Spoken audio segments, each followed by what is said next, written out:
नमस्कार शेतकरी मित्रांनो, मी हरी ठोंबरे, आपला शेतकरी मित्र. शेतकरी मित्रांनो, आज आपण एका प्लॉटमध्ये आलेलो आहे. ज्या परिसरामध्ये जो अवकाळी पाऊस आहे, हा पाऊस भरपूर झालेला होता आणि या प्लॉटमध्ये आपण बागेचं पाऊस पडल्यानंतरचं जे नियोजन आहे हे योग्य ठेवल्यामुळं सध्या बागेची स्टेज एकदम छान आहे, जेणेकरून बागेमध्ये कळी देण्याची शक्यता पूर्णपणे त्या ठिकाणी कळी देणं चालू झालेले आहे.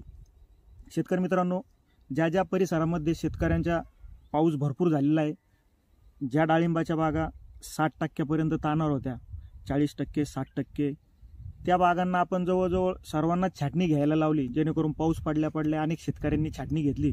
परंतु छाटणी घेतल्यानंतर शेतकऱ्यामध्ये संभ्रम होता की या बागांमध्ये आपल्याला कळी निघेल का. परंतु सध्या थंडीची लाट आलेली आहे, तरीसुद्धा बऱ्याच बागांमध्ये भरपूर प्रमाणात आपल्याला कळी निघताना दिसून येत आहे. या बागेमध्ये आपण पूर्ण राऊंड मारल्यानंतर हे लक्षात आलं की बागेची योग्य स्थितीमध्ये आपण जर चौक अवस्थेमध्ये बाग थांबवली गेली, खालून फॉस्फरस पोटॅश लेवल जर बागेची आपण योग्य दिली, तर त्या बागेमध्ये आपल्याला योग्य वेळेत कळी निघण्याचं आपल्याला त्या ठिकाणी 100% शक्यता असते. 100% आपल्याला कळी ती बाग देते. शेतकरी मित्रांनो, या बागांमध्ये सुरुवातीला चौका अवस्थेत असताना सोनेरीतून हिरव्या अवस्थेत जाताना आपण टिल्कोमोनियल 05234 असा एक स्प्रे घेतला होता. त्याच्यानंतर याच्यामध्ये पोटॅशियम मॉलिब्डेनम आणि त्याच्याबरोबर मायक्रोन्यूटन असाही एक स्प्रे झालेला आहे.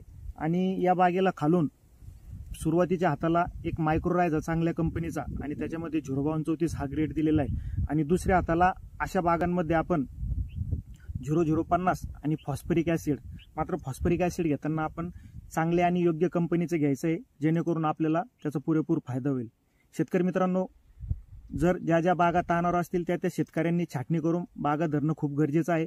कारण नंतर परत फेब्रुवारीपर्यंत आपल्याला या बागा ताणावर येणं तेवढं सोपं नाही. म्हणून होतं होईल तेवढे आता छाटणी करून घेणं आणि या बागा धरणं खूप गरजेचं आहे. शेतकरी मित्रांनो, तुमचे सुद्धा काही प्रश्न असतील डाळिंबाच्या बाबतीत तर मला नक्की कमेंट्स बॉक्समध्ये जरूर विचारा. मी त्याला उत्तर देण्याचा प्रयत्न करेन. धन्यवाद.